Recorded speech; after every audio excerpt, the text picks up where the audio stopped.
Um, but I hope that everybody is faring well amidst this bad weather that we've been having here over the past week in much of the United States. We try to keep all of you in our prayers, all of our extended family, whether you are known to us or known only by the Holy Spirit. We do appreciate you, and we do thank you for coming by. But we have a lot to talk about tonight. I'm going to reiterate some things that I had on my plate about Donald Trump and the way that I see people commenting toward the president-elect. We're going to talk a little bit about that. We have plenty to talk about, endless resources that we can go through here. So let us get Brian on the line, shall we? Brian, you are in the saddle.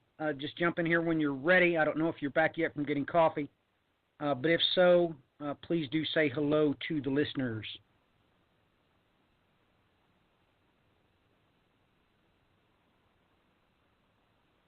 And it looks like he's not back yet. So, ladies and gentlemen, let's just take a look at this. Brian had brought up to me privately the simple fact that a foreseeable economic collapse, if the new world be Babylon, is quite impossible, because the Lord our God painfully tells us in the book of Revelation that the shipping merchants are en route to the new world when the smoke of her burning rises up over the horizon. So there has obviously been no economic collapse when this event takes place. That being said, we have to realize that the Lord loudly declares to us in the book of Revelation that He puts it into the hearts of the 10 kings to burn her with fire. We really need to come to grips with this biblical fact. We're going to have to come to grips with this. And this is how this has been set up, ladies and gentlemen. The world economy, if you please do your research, a full 1/3 of all goods that are manufactured and consumed on God's footstool is shipped straight to the new world. The mystery Babylon, if you will. This being the case, the root of the new world is, of course, America. More importantly, those in Latin America usually take offense to that, so let me reiterate that. The United States of America. As a matter of fact, much of the shipping that goes to the rest of the North, Central, and South American countries only do so because they piggyback off of shipping vehicles that have been dedicated to come first to the United States of America. But when you're researching this and you realize that this isn't the only time that God makes reference to 1/3, according to a destruction of grandiose magnitude that seems to play a major role in what is to come, the end of days, so to speak. When we think about this thing, these 10 kings, they do exist. That is biblical. I know that many people who promote the Illuminati, they all say 13. That, however, is irrelevant. God, He says 10. What they have set up is for all roads to lead to Mystery Babylon. That is where the Silk Road inevitably comes. The United States alone consumes 27% of all manufactured goods on this planet. Like I shared that article last week from mainstream sources. You can readily understand when you start adding Brazil, Mexico, yada, yada, yada. 1/3 comes here. When you back that up with the simple fact that the Lord our God tells us an event is going to strike his footstool, which will burn, of course, 1/3 of all the green grass and all the trees. When you get a globe, when you do your due diligence in geology, you will readily come to the understanding that the New World does in fact represent 1/3 of God's footstool. These things, being that, we must understand that what President-elect is doing is rocking the boat. Now, take note, this is how much power he has. He's not even president yet. Toyota Motor slips after Trump threatens border tax on Mexico. Now look, how can Toyota Motors stock dive from a tweet of a president-elect that has not undergone inauguration? How's that possible? Ladies and gentlemen, let me ask you this. When has this been done before? Since when does one of the top 10 manufacturers in this country scrap their plans to build a new plant in Mexico over a president-elect's threat? Ladies and gentlemen, Ford Motor Company started this whole shindig. And if you all do your history as far as manufacturing is concerned, I hope you realize that the motor industry itself started with the Model A and the Model T.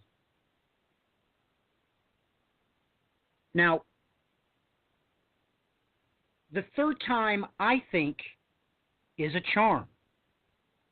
Now, I want everybody to take note that weeks after a carrier deal, things happened with Trump.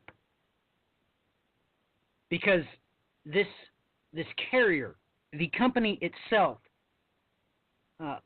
criticized Trump for claiming that 1,100 jobs would be kept in Indiana.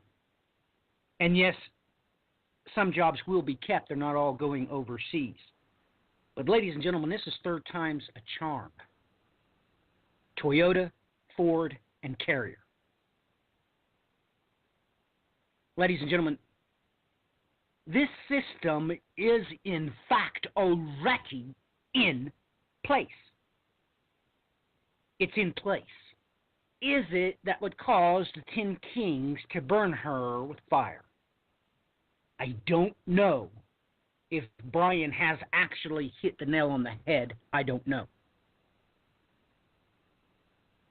One thing is for sure. Since I started doing broadcast, ladies and gentlemen, I have been stating this the whole time, that the third time is always a charm. It's always a charm. That's just the way it is. So when we look at it that way, and ladies and gentlemen, we're going way back in time, way back to May 2010 that I've been stating these very things, that the third time is always a charm. You need to look out. These things are verifying each other and validating one another, and I think you all need to take a check of yourselves. You need to all have a Selah moment. I see all of you in the Christian community sticking up for Trump. I have seen some articles that are supposed to be of an eschatological stint. that say that this could be encoded in the Bible source code, as Trump could very well be the last Trump, so to speak. However, that being the case, there would have to be multiple Trumps. Someone would have to do justifiable research proving that people in his bloodline had, in fact, fulfilled the same shoes that he now has donned. So that would be the first thing I would say to people if they would say that Trump represents anything significant according to Bible prophecy. The Bible would not say last Trump unless it told you all about the first Trump. So, with that in mind, is Brian correct? Has he hit the nail on the head? Is Donald Trump going to upset this boat? If we enact trade wars, if we start blocking the goods, that defeats our purpose. The 10 Kings have set us up to be the consumers of the world. Everybody knows that. That is common knowledge. That's common knowledge. If we go back to the beginning and we truly become once again the world superpower, being both the world's manufacturer and consumer, that won't work for the 10 Kings plans. It just won't. So when you publicly promote and support this current president-elect, I strongly suggest that you have a Salah moment. Brian, are you with us yet? And what are your thoughts and comments on what I just stated for the record? Yep, you got me here? Yep, I've got you. All right. Just making sure everything's working properly.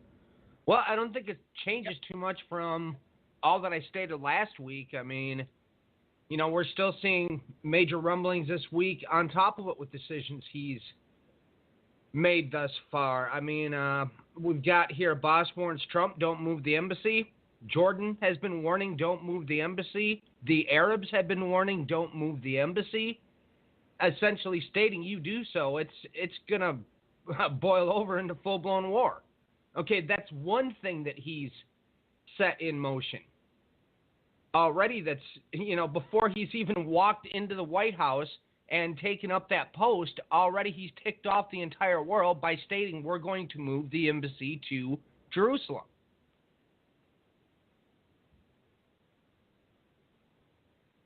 You know, this is getting serious, Brian. It really is getting serious. We need to think about this, ladies and gentlemen. Here, let me just ask Brian. Brian has done so much work into this, so much groundbreaking work when it comes to cryptochronology. It's just off the charts, ladies and gentlemen. But, Brian, when I say this phrase to you, what does it mean biblically speaking? Now, I don't want to know etymologically speaking. I don't want to know socially speaking.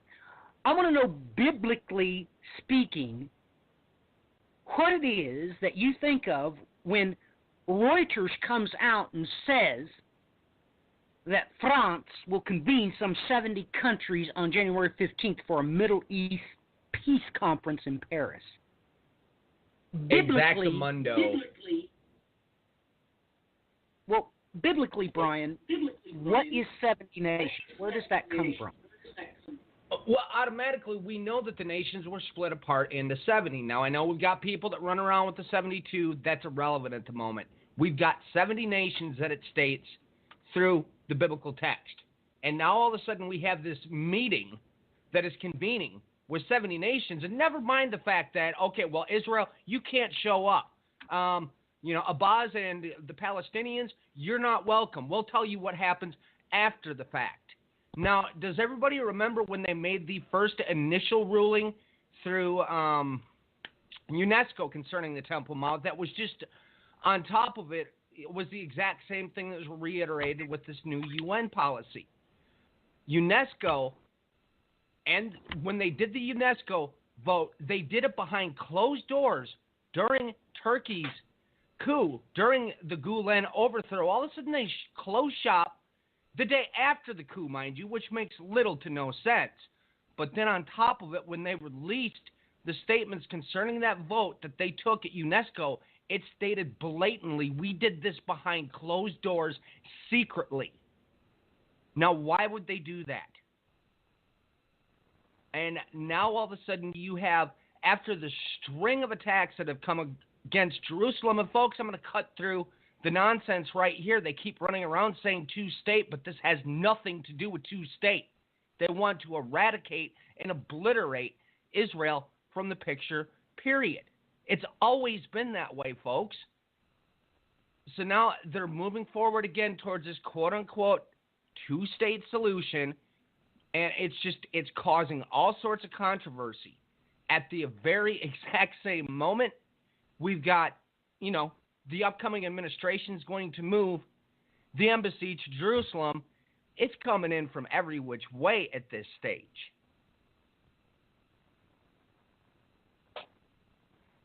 It really is, Brian. It's coming at us from every which way but loose.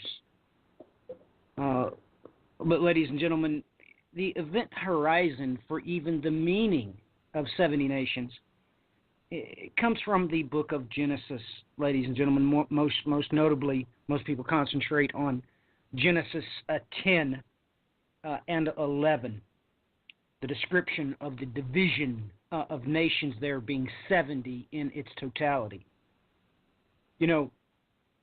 Brian, I wonder if through these 70 nations that's going to attend, do you think it is physically possible, scientifically possible, that there could be bloodlines there representing all of these 70 nations mentioned in and chronicled there in Genesis chapter 10 and 11? Do you think that's possible?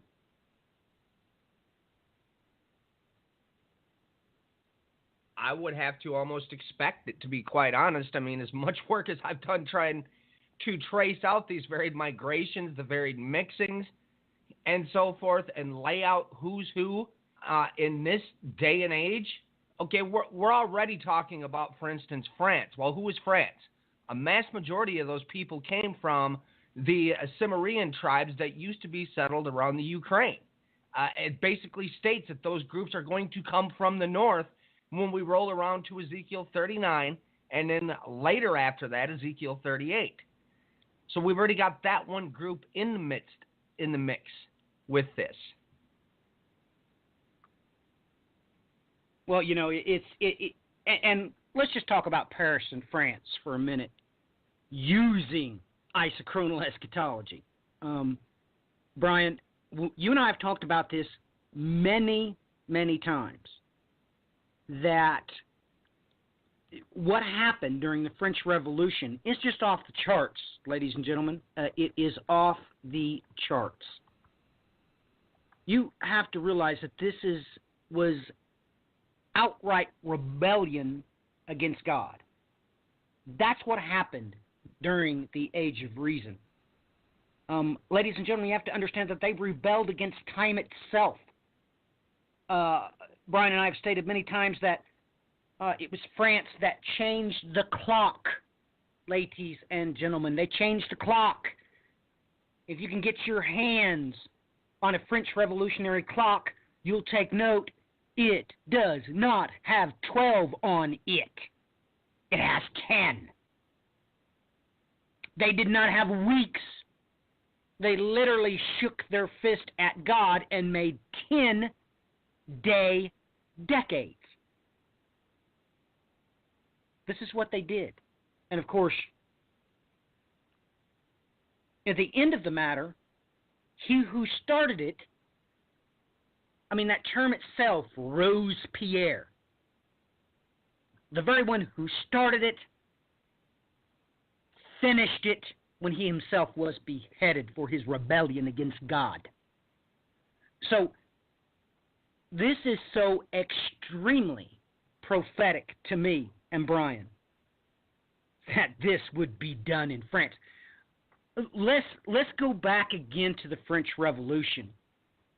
Any of you done any research on what it was that Napoleon did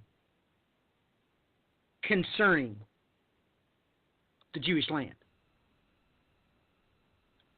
Does anybody have any idea that it was Napoleon that wanted to reinstitute the promised land of Israel?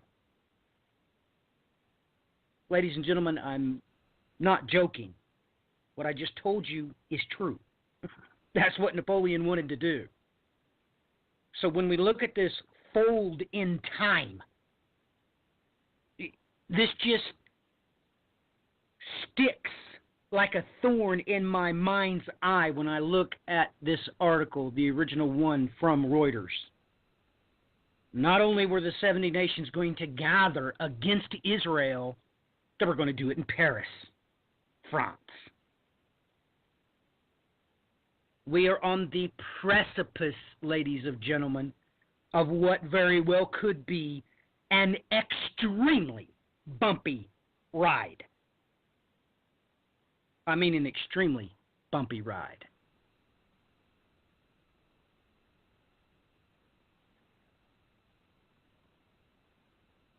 And that's really the only way that I can put it.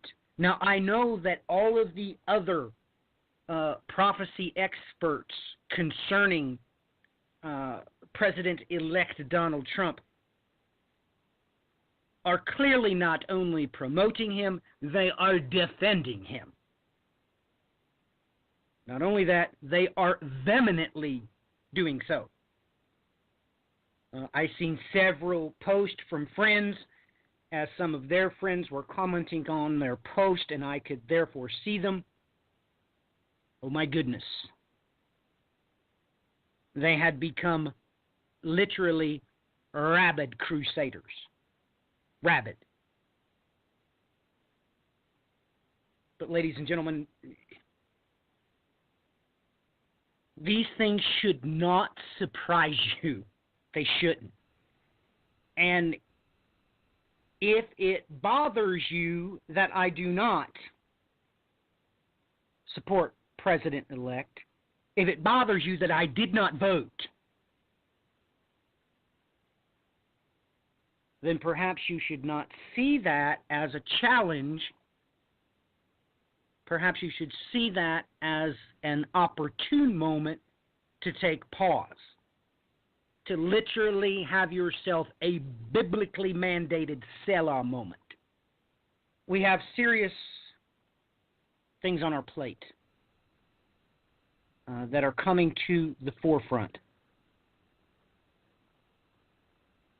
You know, ladies and gentlemen, we have to come to grips that some things, people who say that are in our family, they have been brought up and convinced of things that are not pleasant. Take note of this. If you begin arguments with them and fights with them, they have no hope. It will do you no good to start arguments and fights with them. It will do not only you no good, it certainly will do them no good. Not any.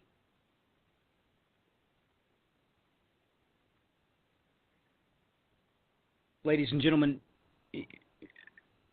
Robespierre would be absolutely ecstatic if he came to the United States of America today.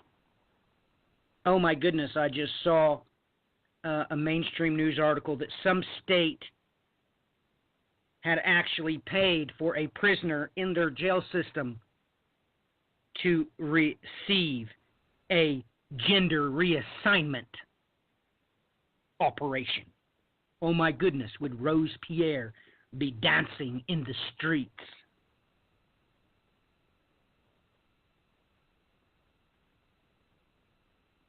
Enough to chill you to the bone when you really think about just the amount of abortions that take place. I mean, do a news search, ladies and gentlemen, for just the amount of murders committed in Chicago in 2016. Just that city alone. We have become a murderous, stealing, lying, degenerate generation, which brings something to mind about the social networking site. I was sent a question earlier this week, and when you do so, ladies and gentlemen, take note. It can take me up to a week to respond. I have all kinds of people sending me very important questions, even as this one is very important. And it amazes me that as I read it, I realize that he did not know what the Bible source code had to say about it. It amazed me, but this question came to me. It says, I have a question, and I know that the rabbis know, and from what we know about all the names of our Creator, that they are speculation, possibly made up. My question is there a way for me to find out God's name? Is that to include the vowels, E-I-O-U? Is this a waste of time searching it out, or is there a special place that I can find it?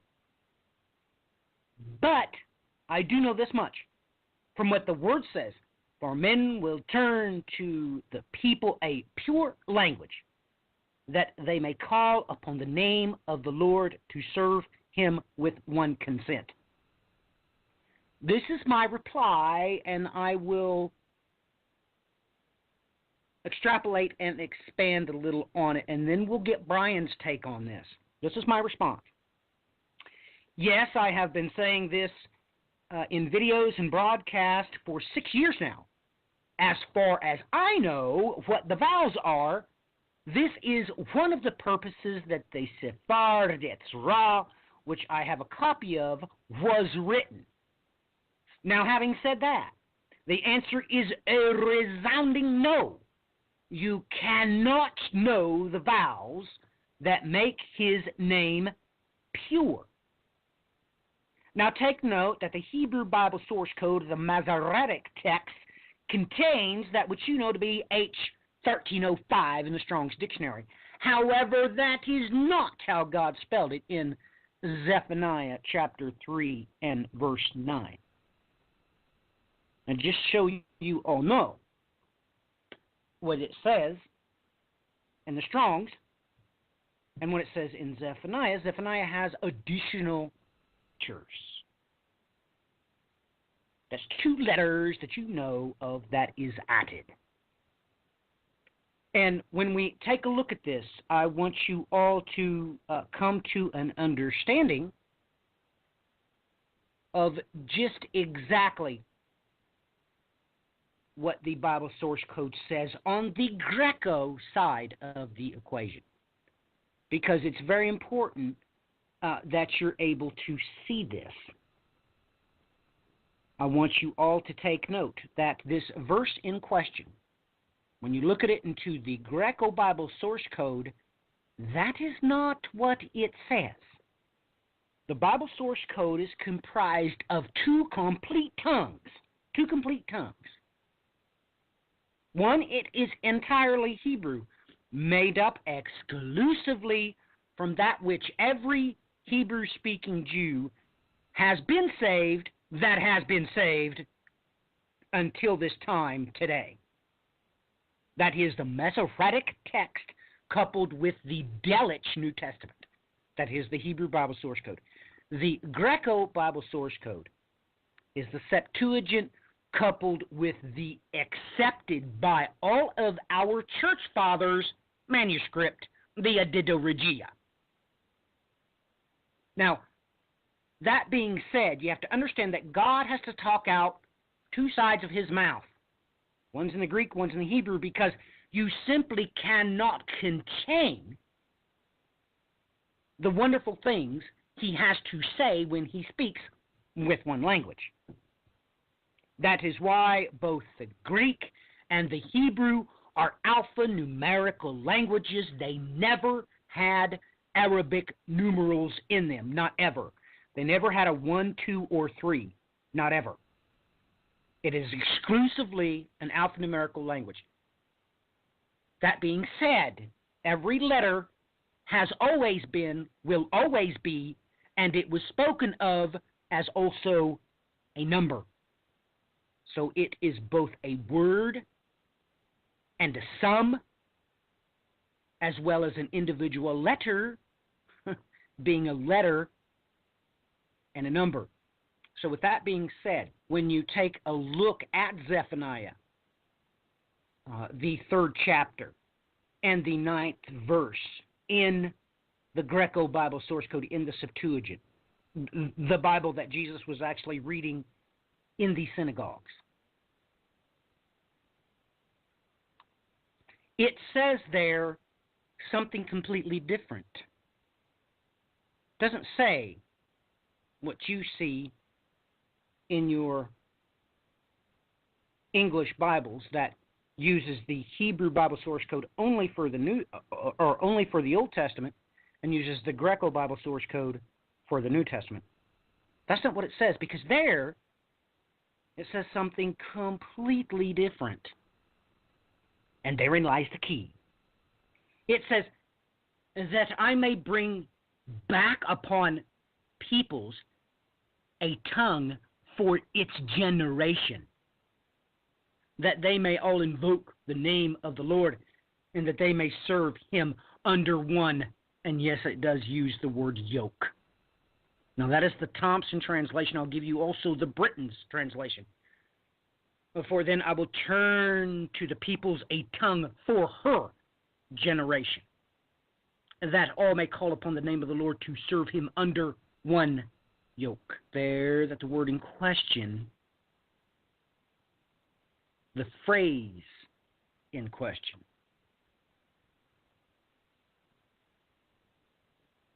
is this generation. And once you can see that, you begin to understand, well, why is it in the feminine form?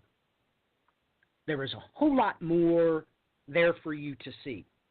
But yes, this question on the social networking site was quite true. Ladies and gentlemen, you're never going to know how to pronounce his name. You're just not. Now, some people pronounce it Jehovah. Some people pronounce it Yehovah. Just give it up. You don't know. You can't know. He will never let you know. Until, of course, this generation that will not pass away before all these things are fulfilled. You see, ladies and gentlemen, you have to literally be able to see what it was God said when he spoke that about this generation not passing away. He was directly tying that to Zephaniah chapter 3, verse 9. So, having said that, ladies and gentlemen, you can delve very deeply into this. Like I said, you can get the Book of Creation, which I have a copy of, which I studied when I was an adolescent. That book's primary function, of course, is for the creation of the image of the beast. That book was written for the incantations to create a golem. These things have been historically accredited to, of course, Rabbi Judah ben Low of Prague. Please look that up, and the golem. That is what the Bible is referring to when talking about the image of the beast was given life and did speak. Ladies and gentlemen, these things are biblical. I'm not giving you flights of fancy. These things are real, live, local, and late breaking. But Brian and I have talked about this many, many, many times, but I get a lot of questions like this on Facebook, privately, and I'm more than happy to answer them, although it takes me quite a lot of time sometimes because questions like these are not altogether simplistic. They're rather complicated. So, Brian, do you think there is any hope or any chance of this being that generation with which Christ was referring to, that we would see these things, that perhaps we would be given the vowels that comprise the Hebrew language? Would we be able to know how to pronounce his name? And when do you think this event will take place? Do you think it will be before the tribulation trigger, after the tribulation trigger? Do you think this has something to do with the other prophecies, perhaps when God says he will pour his spirit out upon the young, yada, yada, yada, yada, yada. We all know the prophecies. What's your thoughts, Brian? Do you think we're close, and what do you think the timing for these events could be?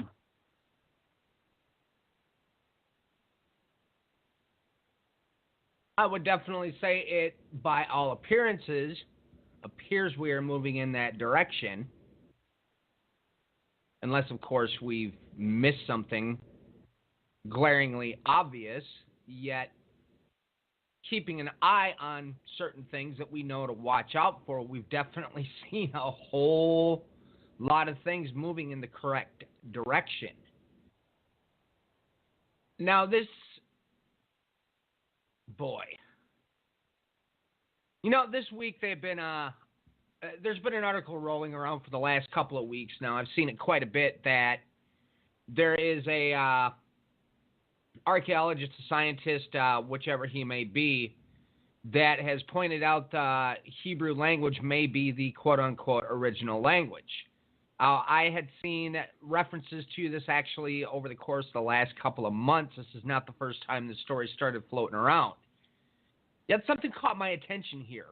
And this is something I've been thinking about quite a bit due to the fact that I kind of know that this goes back to the original first written language.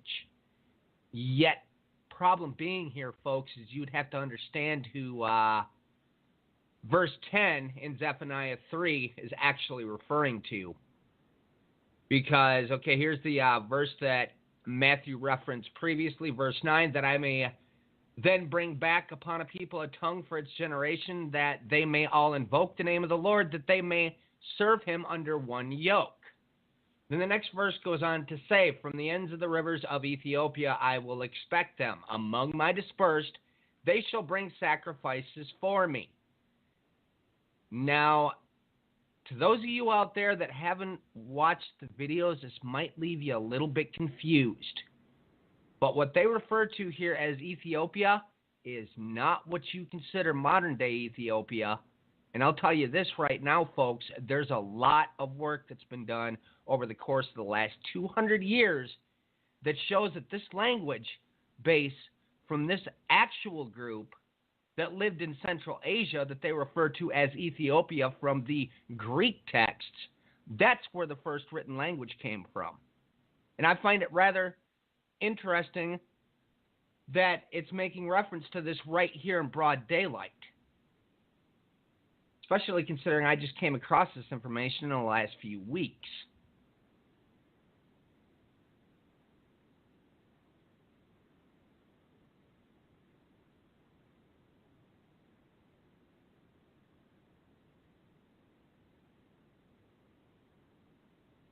Let me say this, Brian. You're cutting out pretty good on my end, doing the, what did you describe that before when we were on BTR, dropping packets or whatever? We're not getting all of what you're saying. And I would appreciate a clarification there because I missed half of what you said. can you please restate as to whether you think this may be true, this news article, because that was the very next news article I was going to bring up. The article concerning the first language and so forth. Yes, sir. Yes, sir.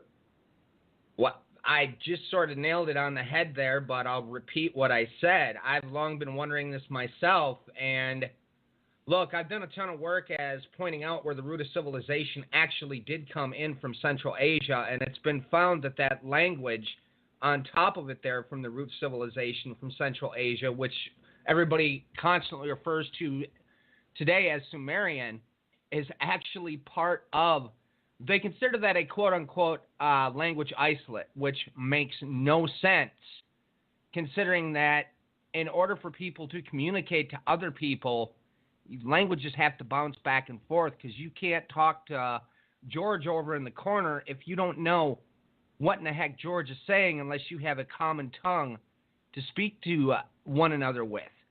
But the original Sumerian language, and they went out of their way to cover this up, actually derives, they call it, like I said, a language isolate, and it comes from the Finno-Ugrian.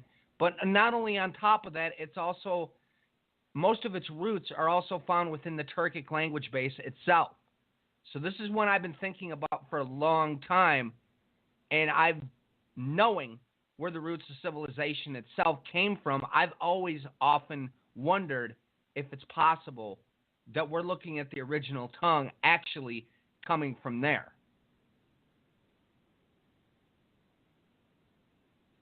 Well, Brian, that's exactly what got me quite a lot of trouble back when I was in an institution of higher learning when I stated that.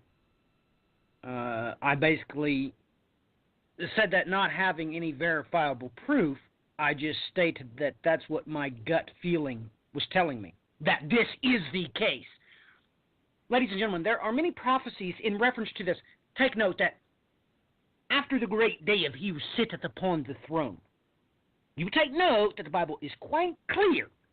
It says that those who have not been eliminated by the false prophet Assyrian, those that survive the event horizon, it painfully says that they will put his name on all their utensils. Ladies and gentlemen, he is inferring to you that they will know the vows to write. Is this the event horizon? Will they even speak it one to another? Will it be a private language only to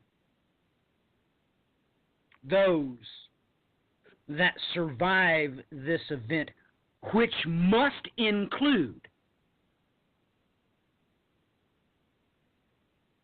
the children of the promise, this singular group that survived this event are going to be, they are the fulfillment of the sons of Zadok. Make no mistakes about it. That's who survives the event. We know from archaeology. Take note, some of the inscriptions that have been found on the way to the Temple Mount. There were rules written painfully in Koinonia Greek, even as the Editto Regia was written, telling people not to enter to the holy place, making sure that everybody knew that, yes, you can come into the outer court, but if you're not one of the priests, you can't go into the holy place. And then it had the signs for the rabbis, of course, the priest, it had those in Hebrew. Seeing this article, seeing these live, local, and late-breaking archaeological finds, ladies and gentlemen, of course, who's going to be of want to enter into the promised land after the mighty Assyrian is done with it? After there has been a bloodletting of the rebellious Jews on a biblical scale. But the Lord our God is quite clear.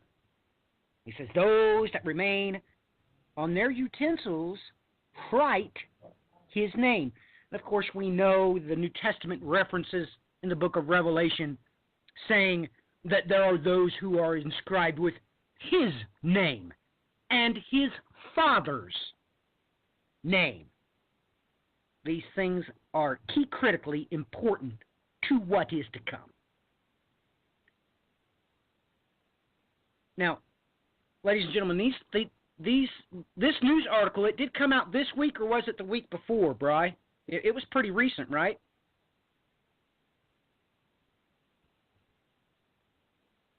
Well, as I stated, there is that article's actually been floating around for a couple of months. They just started reposting it again in the last week, so. Well, I seen one article that I think I posted it on the social networking site. I think I did. They found something else in addition to the original inscriptions that they had found. So that's why they reposted it. Let me go to my Facebook page and scroll down. It should be pretty close to the top. Lots over there posted, but yes, controversial new theory. This is the Daily Mail version. This was published, I think our sister Deb is the one that originally got a hold of this. Yeah, this was December 7th. So yeah, it's like a month. So this is really live, local, and late breaking. But Brian, there can be no debate. Why would the Lord our God tell us that this remnant of survivors write his name? And it never says too much about them speaking, actually, in the said text. So it makes you wonder. I mean, of course, who would want to take, or who is going to have the resources to take a vacation to the Promised Land after that day? So it makes me wonder if they speak this only to themselves, and they, well, of course, what truly must be revealed. I mean, I just mentioned earlier that in Zephaniah chapter 3, verse 9, the Strong's puts this word as H1305. When painfully, the Masoretic text does not say that altogether. It has additional characters in it. That being said, don't you realize that once they know what the vowels are, and they're able to put the vowels in place, they will truly have understanding. They will truly have eyes that can actually see and ears that can actually hear. Don't you realize that, ladies and gentlemen? What a magnificent promise to the people Israel that is. Now, I do not know. Perhaps we can make that for a future broadcast. The bride herself will be preoccupied with other things. So we do not know what's going to happen there when we gather unto the tabernacle of David. Remember, these are two separate groups, ladies and gentlemen. Someone, of course, must repopulate the Promised Land. These things are real. This is biblical, what Brian and I are speaking about. So just imagine what they will see when they truly, for the first time, look at a copy of the Torah. They will truly see it and hear it for the first time. Because there's many words in there. Of course, me and Brian have been caught up in debates into the wee hours of the morning on multiple occasions. Well, you know, this could be this word, but it could be that word. Because, well, they both only have 3 letters, and, well, that's all we got to work with. We have no idea if he was talking about let us say, camel's hairs or ropes? You don't know. You can't know. You just have to swallow it. You just have to accept that now, in this time, it is not permitted for us to know everything. But the time will change, and it will become a beautiful time for us to know, see, hear, and understand these things. That much is true. So, ladies and gentlemen, I hope you realize I'm sure that they come under massive fire saying or even suggesting that God actually spoke Hebrew in the Garden of Eden, the event horizon. I'm sure that all 70 nations are in absolute agreement, gnashing their teeth at these archaeologists, at those who penned these articles. But make no mistake, what the Bible says, that is what is to come. That's what's going to happen. So, Brian, I'm with you. And I've been thinking those very thoughts for quite a long time. Ladies and gentlemen, we're going to go ahead. Yeah, go ahead, Brian. Give me 1 second. I was just going to point out that, albeit the information in this article is accurate, I would just say it's titled incorrectly. Right here at the beginning is Hebrew the world's first alphabet. Israelites in Egypt may have turned hieroglyphs into letters 3,800 years ago. Well, that's all good and fine, that taking from hieroglyphs and so forth, but it's already known that this is not the first written language, and depending on which quote-unquote theoretical thread you follow, biblically speaking, we know this to be the case anyways, that the people from Egypt would have had to have come out of the first civilization and made their way over towards Mitzrayim or Egypt. So the title of the article is actually what throws things into disarray. What's inside the article appears to me to be good. It's just the title is throwing the whole thing off. Well, Brian, I'm kind of glad that you that you said that. Because, ladies and gentlemen, I'm going to tell you why that's important. Okay, I'm going to tell you why this is important. Because I hope everybody realizes what the, how do I put that? The cryptochronologists are fighting. Because it's big news, ladies and gentlemen, what these archaeologists were pointing to. You'll take note that Brian made it overtly clear 3,800 years ago. Well, ladies and gentlemen, what was 3,800 years ago? According to the traditional chronologist, this is when the Israelites were multiplying in Egypt. Ah, yes. Ah, yes. So, Brian, being a self-taught expert biblical chronologist, we're going to ask him about those very things after the break. We're going to take a short break, ladies and gentlemen. It's going to be 11 minutes and 24 seconds long. And maybe while we're listening to a couple of tunes and I have to get more coffee, of course, perhaps you can consider these things and research these things.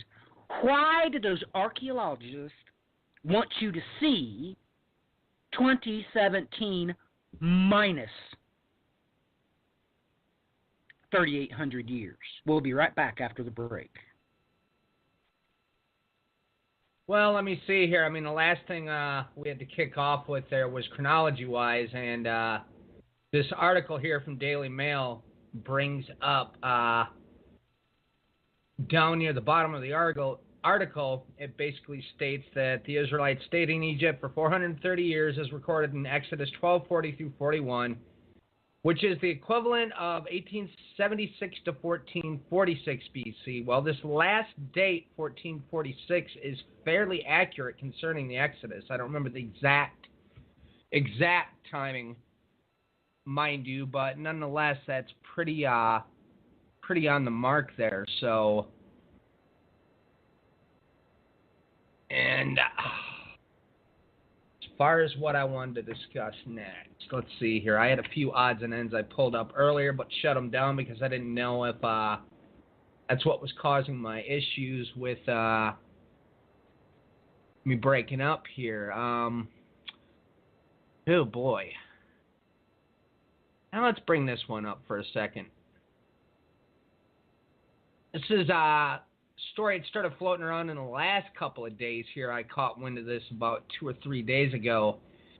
We've got a collision of stars, or as they put in this article, of suns will create a new star in the night sky in 2022.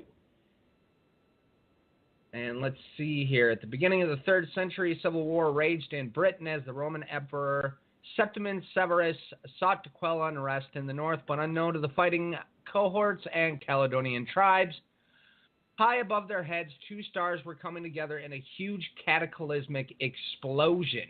Now, 1,800 years later, the light from all the collisions will finally arrive on Earth, creating a new star in the night sky, dubbed the Boom Star, in an incredibly rare event which is usually only spotted through telescopes.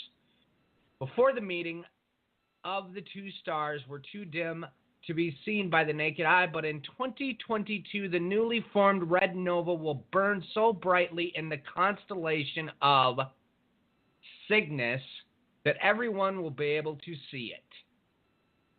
Here we go again, right back into Cygnus, folks. Now, I don't know if you've seen this article, Matthew, but I don't know what you make of that one. New star showing up in the sky of all years, 2022. Right quickly here. Spot. Yeah, I just did it. As soon as you said it, I'm like, what is he talking about? A collision in 2022, so I researched it. I, of course, went to one of my breakaway sources. I'm looking at Astronomy Magazine, and you just sent me one from the Telegraph. So basically, the one from the Telegraph is probably has the same event horizon as this one. But, of course, I didn't catch this. This was published Friday, January the 6th, 2017, yesterday, in Astronomy Magazine. Here we go, ladies and gentlemen, back to cryptochronology.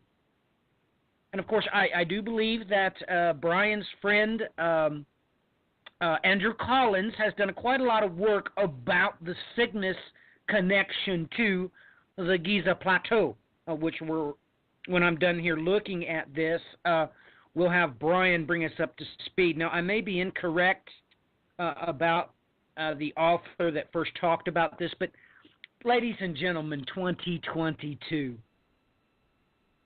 Now, take note that Brian and I was telling you about celestial symbology 6 years ago.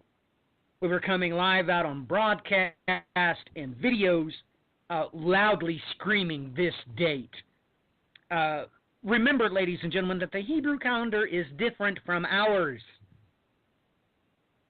So if it is in the latter part of 2021, it would be included on the Hebraic calendar. Because remember, they're offset by about half a year. Ladies and gentlemen, we have talked about the Bethlehem star to wit's end. We have talked about the evidence as to when Christ our King was crucified and was resurrected. We have talked about the simple fact that the ghost star coincided with Augustus, claiming that he was Pontiff Maximus. Ladies and gentlemen, we've talked about Herod's son when he was born. ladies and gentlemen, these things are in direct correlation, historically speaking, with what Brian has proved to you over there on his website. He published all the documentation that you would need to see. He has talked about it at length. Ladies and gentlemen, when the Magi showed up and told Herod, don't you understand that literally what they thought they were seeing was a second apparition of Halley's Comet? It came 2 years later, exactly when Herod's son was born. The very same son of Herod that is mentioned in the New Testament text. This is real. So when I see that 2022, that's probably on the Gregorian calendar.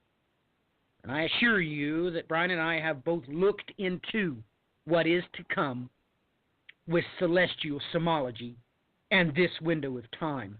On the Gregorian calendar, it is 2021/2022. But, Brian, let's get to the meat and potatoes of Cygnus. I do know, of course, ladies and gentlemen, this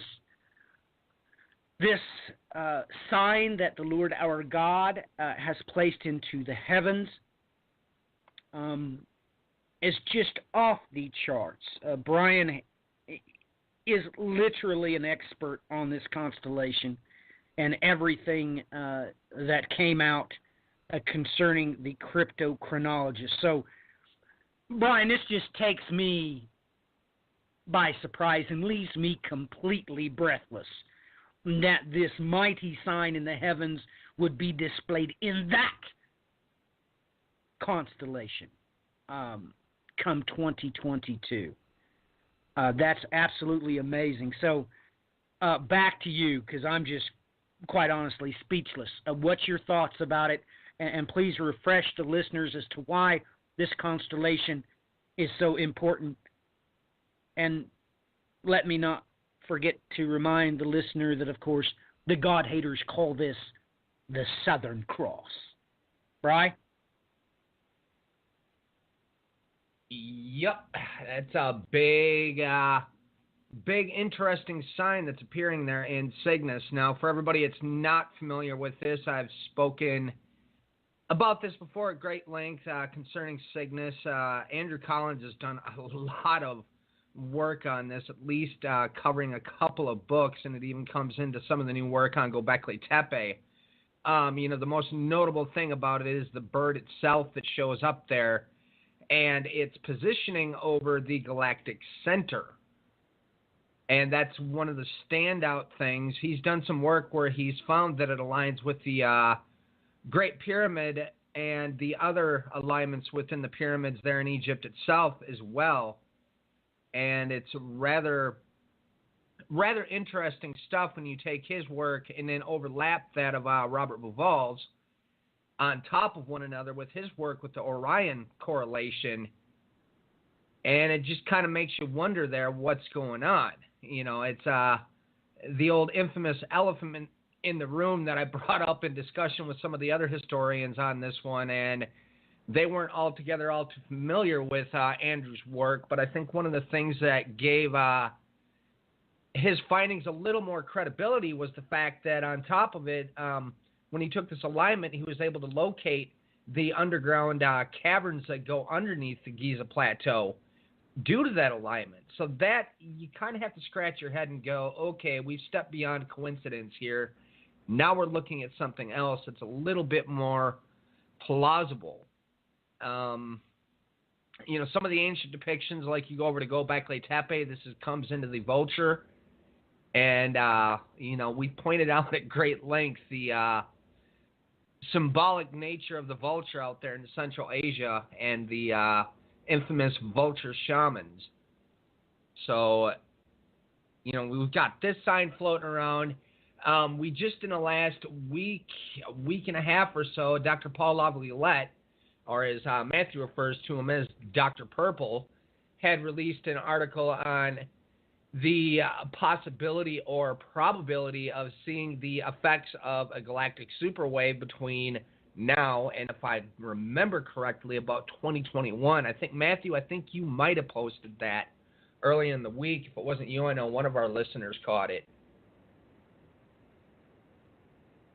Yeah, somebody posted it. I remember seeing it, but I can't remember who. It was probably either Deb or Jenny, I would imagine. But it's almost like that article came as a preface to this because, ladies and gentlemen, we are always quick to give credit where credit is due. Now, Brian has done most of the research concerning this archaeological site, Göbekli Tepe, with Andrew Collins. And just off the charts. Ladies and gentlemen, could this be what Dr. Purple is looking for? Is this the super Wavitic event that will, in fact, be the tribulation trigger? Ladies and gentlemen, how did Andrew Collins use this constellation to find those underground chambers? What were they built for? Was this tied?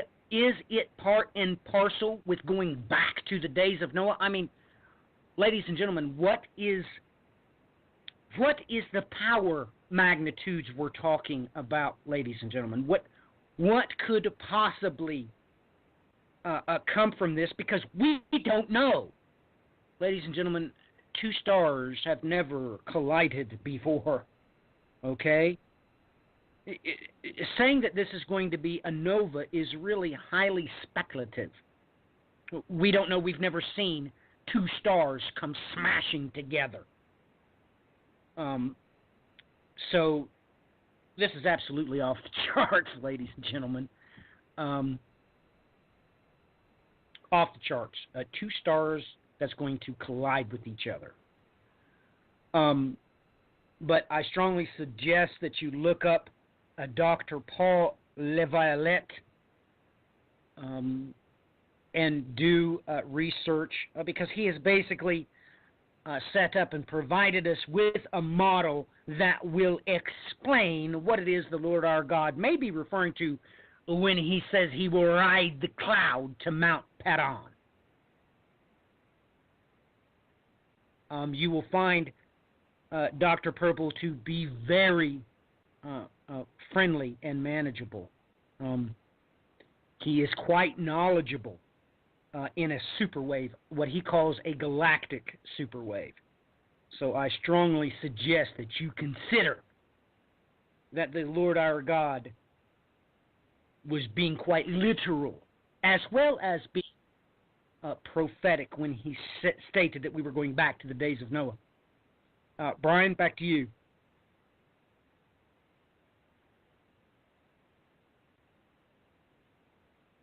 Well, I just popped you over another article that was released this week, and I noticed strolling through quick through the page there, you had the quote-unquote Grand Tech put there in the little hashtag mix at the bottom of the show page.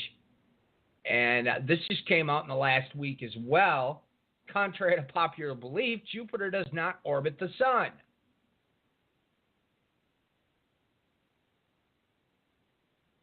Thought I'd drop that there and let you look at that. Okay. Stop the bus, ladies. Stop the bus. It was Brian and I literally.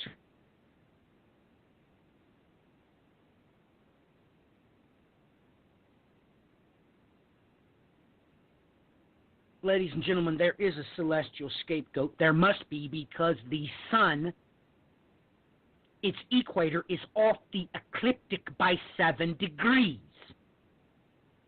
Now, just take note that this just came out in mainstream news articles, but when you take a look at the GIF, I see what I'm seeing. This is the exact same type of GIF they used to display to the world that Pluto and her moon Charon was in fact revolving around each other. They are a Uraeus type of crown. Creates a crown. When you look at this, this is what they have proven, that the sun and the king star is in a synchronous orbit, one with another. So, ladies and gentlemen, oh my goodness, this is literally one of the proofs that I was looking for. Ladies and gentlemen, all of you know that in an institution of higher learning, it was my first call to action, of course, to study the Bible, God's holy word. My secondary purpose for being there was to enlighten myself concerning celestial semology. In doing that, Brian, Brian, who else could do this to me? You've done this twice in less than 10 minutes. You have got to look up this article, ladies and gentlemen. Just do this. Type this into a search engine. It says, contrary to popular belief, Jupiter does not orbit the sun. You're going to come over to Galaxy Monitor. I'm not sure if they are the event horizon for this article. Let me check the date. Unfortunately, ladies and gentlemen, I don't see a publication date on this. But Brian and I have been trying to teach you here over the last 6 months the quite simple fact that, ladies and gentlemen, when the Lord your God, when he told you that this generation will see the coming of the sign of the Son of Man, let's go back to the Chinese that chronicled the ghost comet in relationship to Halley's appearance. If you walked up and asked them, hey, what's the king star? Those ancient Chinese celestial semologists would have told you Jupiter, duh. If you'd went and asked the Romans, if you'd went and asked the Mongol horde, they would have told you the same exact thing. Well, that's Jupiter, duh.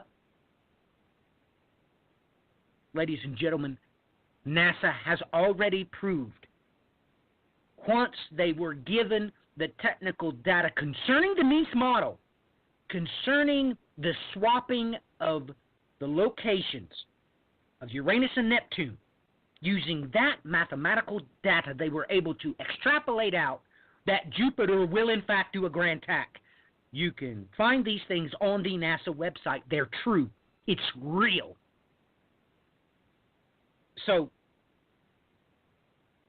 with this in mind, back to Brian for a minute, because now I got to go back to that article. I've got to find out where they just released this about Planet X and this celestial interloper being the one that's pulling the sun off the ecliptic by 7 degrees. Just give me a couple of minutes, Brian. I should be able to find it pretty quick in my history.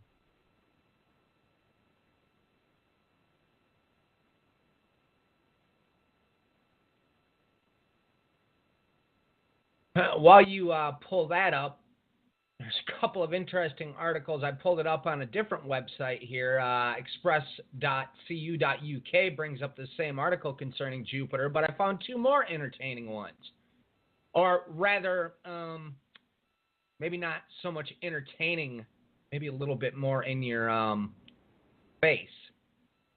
Society to collapse by 2020. Scientists predict peak turmoil in 3 years. Society is on the brink of collapsing within 3 years as political turmoil peaks, scientists claims. War on the streets could be the norm by 2020 as unrest among citizens leading to erupting violence. Peter Turkin, a professor of ecology and mathematics at the University of Connecticut, has been studying history as if it were science, and by analyzing past societies has concluded the current societal norms are nearing their end. Professor Turkin has developed a subject known as Celo-Dynamics, which analyzes history as a science, which includes predictions and models based on past experiences. AKA, he uses isochronal eschatology, folks. Sorry, but that's what he's doing. This Russian-American scientist has been building his model for years, but states the election of Donald Trump as president of the U.S. will accelerate the negative trends, leading to peak in turmoil in 2020. He highlights the elite overproduction where the rich get richer as another exacerbating feature of the rising tensions and will lead to ideological polarization and fragmentation of the political class. Sorry, folks. Remember all his promises concerning the rich people and all that, getting the money back into the middle class? Then why has he piled his administration with top bankers and everything else under the sun? Okay, moving on in this article. Writing a piece for Phys.org, Mr. Turkin says, my model indicated that social instability and political violence would peak in the 2020s. The presidential election, which we have experienced, unfortunately confirms this forecast. We seem to be well on track for the 2020s instability peak, and although the election is over, the deep structural forces that brought us the current political crisis have not gone away. If anything, the negative trends seem to be accelerating. Well, folks, let's just stop here and talk a moment for what is he talking about here. I hate to break it to everybody. It should be rather obvious that this election caused a major divide across this nation. We've had a lot of clashes and a lot of protests breaking out ever since then for their own means and for their own reasons. And personally, myself, I can't say that I disagree with too many of the things that people are upset about. We had almost a 50-50 split here, granted, after the election as the votes kept being counted. It was actually Clinton that came out on top in the popular vote, but of course, as we know, the electoral votes essentially control everything as far as how the presidential elect is put into office, aka he will become the president coming up on, I think it's the 18th or 20th here. But nonetheless, folks, we kind of have warned to watch for this divide, these quote-unquote civil wars breaking out within nations, and we've seen this constant thread all throughout the world on a continual basis here, and this new rhetoric that has come forward, this neo-Nazism, as we've been referring to it as, has been becoming commonplace within the Western world. And we're seeing this lead to clashes over and over and over again. So to move into this article a little bit more, Donald Trump's proposed tax policies are another element that could bring on the inevitable collapse of society, Mr. Turkin adds. He writes, drastically reducing taxes on wealthy Americans will hardly strengthen the fiscal health of the state. Dismissing the ideas that his prediction is sensationalist, he adds, this is science-based forecast, not prophecy. However, the collapse of society can be avoided. Our society, like all previous complex societies, is on a roller coaster, and personal social forces bring us to the top. Then comes the inevitable plunge, but the descent is not inevitable. Ours is the first society that can perceive how these forces operate, even if dimly. This means that we can avoid the worst, perhaps by switching to a less harrowing track, perhaps by redesigning the roller coaster altogether.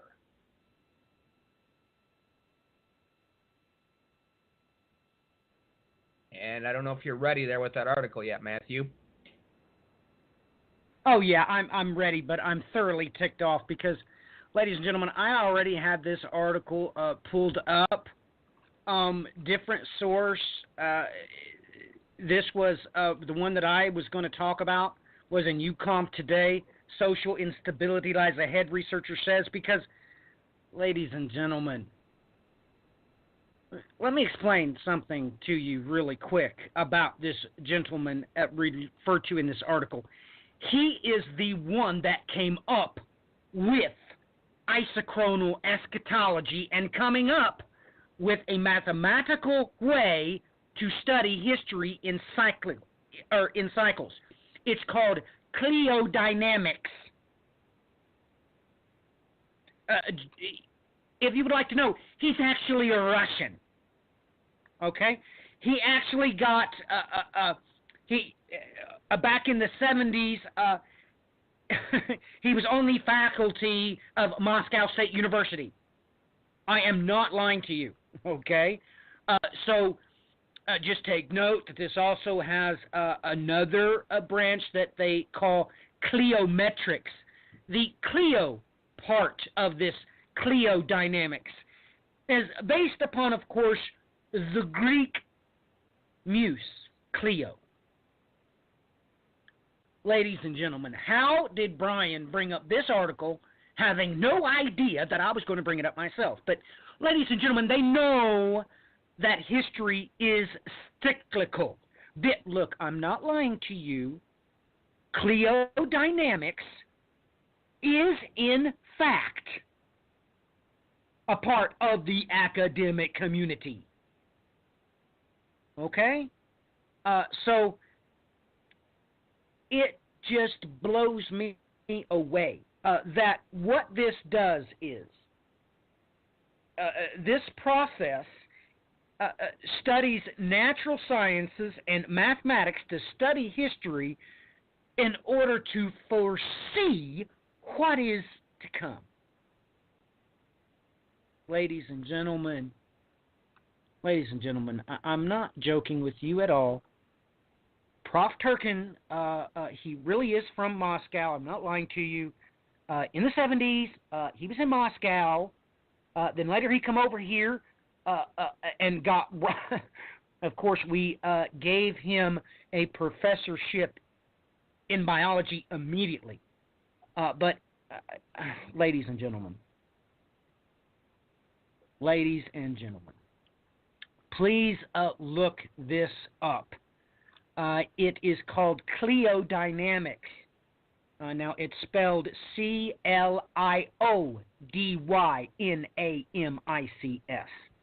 Now, another integral part of it, which also deals with the mathematical methods to predict and study history, is called Cleometrics. So, yes, ladies and gentlemen, this professor came up with twins and how to study history and what is to come. This is no joke. This is not a random article that Brian is referring to. Now, just because he got his from a different source, of course, I wouldn't expect Brian to watch the University of Connecticut news source. I do. All of you know that I am the one that created that term, isochronal eschatology. Well, believe me, when I was in an institution of higher learning, I was trying to understand why, even though this was painfully known throughout history, academia was doing everything within their power to conceal what God himself said about time in the book of Ecclesiastes, that time is, in fact, cyclical. Therefore, eschatology must be cyclical. It's isochronal. So, the preterist, which is the study of the fulfillment of prophecy exclusively in history, are half right, and the futurist, which a lot of people call the rapturist, they, in turn, are equally 50% correct. It's not until you put these two twins together that you realize what it is that Prof. Turkin has. He has literally created his own field of study with isochronal eschatology. Like I said, let me say it one more time. It's called Cleodynamics, and he has determined that, well, as you heard Brian read, he has proven mathematically that he started applying these things 10 years ago. And what he discovered, he himself states, it alarmed him. Let me read a little bit from this article. This is a quote from him. My research showed that about 40 seemingly disparate, but according to Cliodynamics related social indicators experienced during the turning point of the 1970s. Ladies and gentlemen, how do you think that I have stated publicly multiple times that 1970 is when the modern age began? It's a part of academia. Anyway, let me continue. Historically, such developments have served leading indicators of political turmoil. My model indicated that social instability and political violence would peak in the 2020s. Ladies and gentlemen,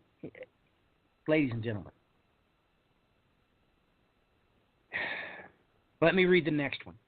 The presidential election we have experienced, unfortunately, confirms this forecast. We seem to be well on track for the 2020's instability peak. And although the election is over, the deep structural forces that brought us to the current political crises have not gone away. If anything, the negative trends seem to be accelerating. Ladies and gentlemen, I know all about Prof. Turkin. I have studied him for decades. Now,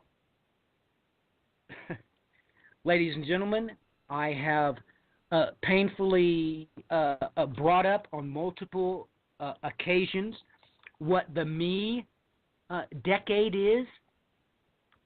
It's common knowledge what the me decade is. It's the 70s. They refer to it as the Great Awakening, of course. I've taught you all about the cover of the New York Magazine on August 23rd, 1976. Ladies and gentlemen, Prof. Turkin knows full well that men became lovers of themselves in the 70s.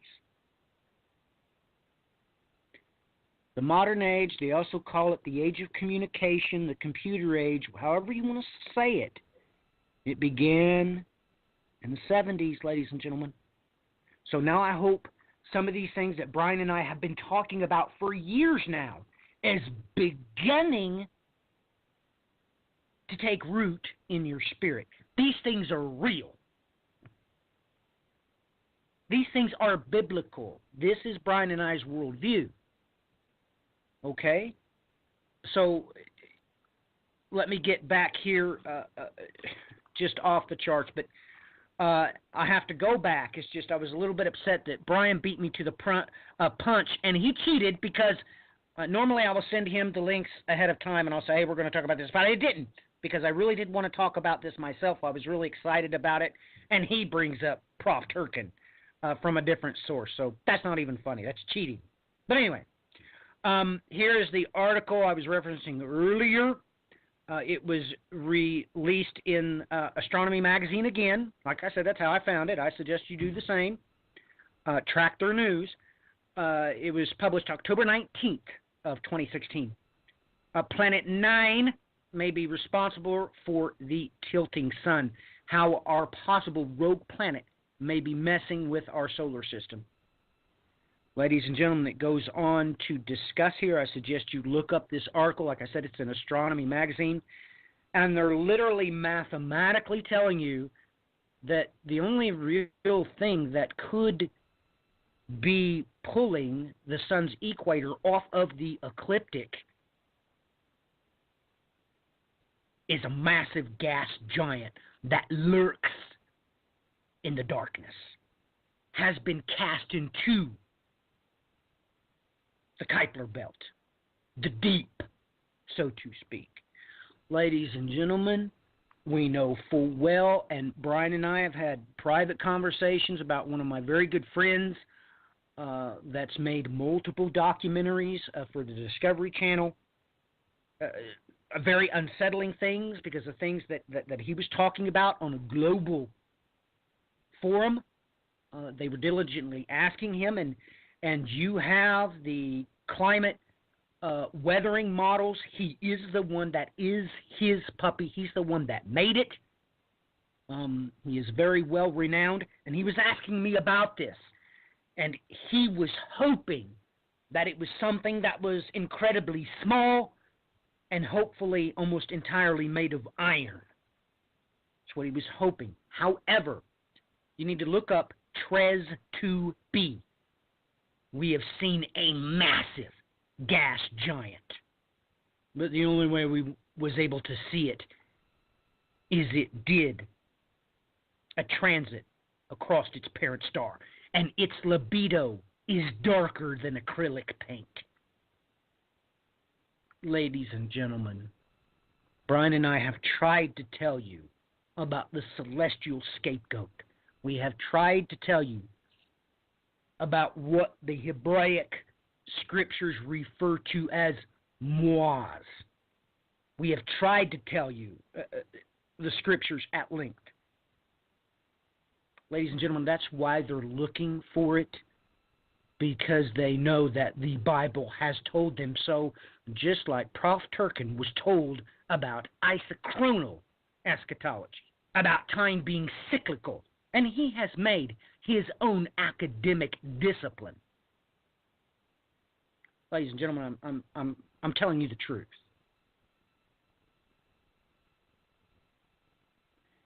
The one thing that would answer all the questions as to why we can't find Planet X.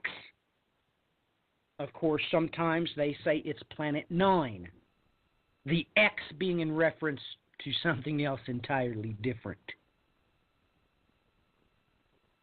But ladies and gentlemen, look up TRES 2b and imagine in your mind what would happen if that what was lurking in the outer darkness.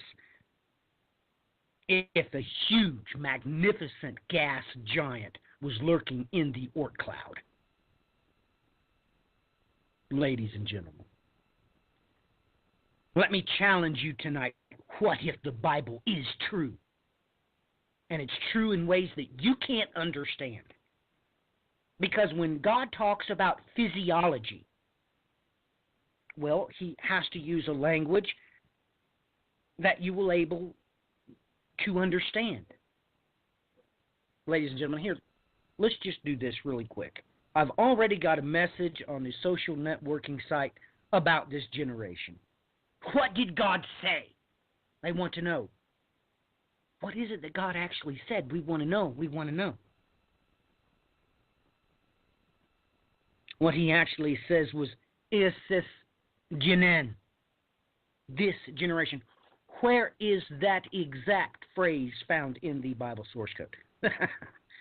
Where is it? Where is this generation? Where's that exact phrase at? Ah, ladies and gentlemen, if you only had eyes that can see what I can perceive. Might want to take a look at Psalms, the 10th chapter, and verse 6. Oh, ladies and gentlemen, do you even know what Psalms chapter 10 is about? Do you not know that this is in accord with the first chapter in the book of Asaph? This completely mimics the first of the 11 chapters that begins with Psalm 73. Ladies and gentlemen, let's talk about Psalms 33, verse 11. But the counsel of the Lord shall endure forever. His thoughts of his heart from generations to generations. I can see what God actually said. He used that exact phrase that he used in Luke chapter 16, verse 8. I know what he said. Ladies and gentlemen, I have at long and at length debated with the Kabbalist about why it is that this exact phrase, of course, they will not tell their parishioners that this is in the Greco-Bible source code when they study, of course, the Greco-Bible source code at least half of the time. But they don't want you to know that this exact phrase is in Daniel chapter 4 twice. Okay, it's in verse 3. Let me read it. How great and mighty is his kingdom an everlasting kingdom, and his dominion is to endless ages. He doesn't say endless ages. That's not what God said. However, that's how Thompson translated it, and it could be translated as such, but Britton's is better in this case. How great and mighty are they, his kingdom and an everlasting kingdom, and his power to all generations. That's a more correct way to put it. And many of you are thinking, what are you talking about, Matthew? What is this in relationship to? Daniel chapter 4, verse 34. And at the end of the time, I, Nebuchadnezzar, lifted up my eyes to heaven, and my reason returned to me. I blessed the Most High and praised him that lives forever, and gave him glory. For his dominion is an everlasting dominion, and his kingdom lasts to all generations. Ladies and gentlemen, that's why Zephaniah 3, verse 9 says what it says.